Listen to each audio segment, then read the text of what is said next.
সম্মানিত দর্শক শ্রোতা, আসসালামু আলাইকুম।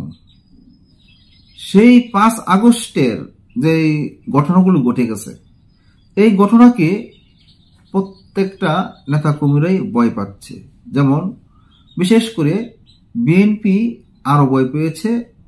গত 5 আগস্ট যেভাবে ক্ষমতাচ্যুত হয়ে সাবেক প্রধানমন্ত্রী শেখ হাসিনা ভারতে চলে গেছেন, যদি জনগণের বিপক্ষে কোনো কাজ করে তাহলে জনগণ তো আবার খেপে যাবে।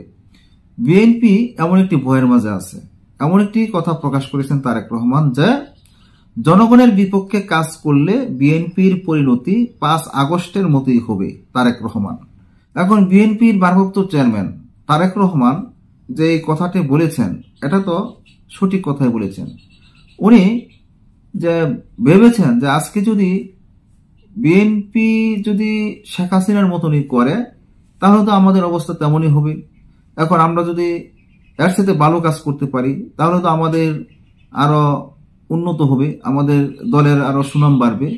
এখন আমাদের দলের ভিতর থেকে যদি কোনো লোক বা কোনো কর্মী যদি বিভিন্নভাবে মানুষের সাথে খারাপ আচরণ করে, লুটপাট করে, নিজের গায়ের জোর খাটায়, এই ধরনের কাজ যদি করে, জমি দখল বিভিন্ন ধরনের কাজ করলে তো আর এখানে দেখা গেল যে বিএনপির সম্মানটা রইল না, সেই আওয়ামী লীগের মতোই 5 আগস্টের মতো আমাদেরও এমন পরিণতি হবে। এই ধরনের চিন্তা ভাবনা করেই তারেক রহমান এমন ধরনের কথা বলেছেন। প্রত্যেকটা নেতাকর্মীকে উনি আহ্বান জানিয়েছেন যাতে আমাদের অবস্থা সেই 5 আগস্টের মতো না হয়।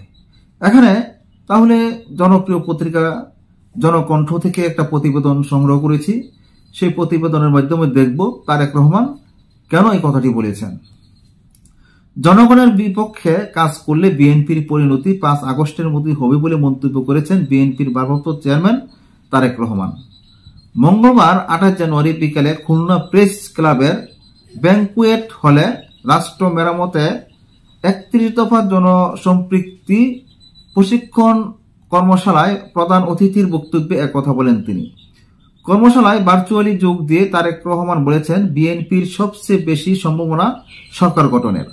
মানুষের সেই আস্থা আছে, মানুষ বিএনপির উপর আস্থা রাখতে চাইছে। কেউ যদি সেই আস্থা নষ্ট করেন বিএনপি তাকে টানতে পারবে না। জনগণের বিপক্ষে কাজ করলে 5 আগস্টের মতোই পরিণত হবে। 5 আগস্ট অনেক কিছুই শিখেছি। তিনি আরো বলেন, বিএনপি যদি সরকার গঠন করতে সক্ষম হয় তাহলে স্বৈরাচার শেখ হাসিনা বিরোধী সব রাজনৈতিক দলকে সাথে নিয়ে সরকার পরিচালনা করবে। কর্মশালায় খুলনা থেকে ও মহানগর বিএনপি ও এর অঙ্গ সংগঠনের 6 শতাধিক নেতাকর্মী অংশগ্রহণ করেন। সমাবেশে খুলনা জেলা ও মহানগর বিএনপির নেতারা বক্তব্য রাখেন। এ সময় কর্মীদের বিভিন্ন প্রশ্নের উত্তর দেন তারেক রহমান। সম্মানিত শ্রোতা, বিএনপির ভারপ্রাপ্ত চেয়ারম্যান তারেক রহমানও চান যাতে আওয়ামী লীগের মতো এমন কাজ আমাদের দলের কেউ না করে। আজ এই পর্যন্তই। আল্লাহ হাফেজ।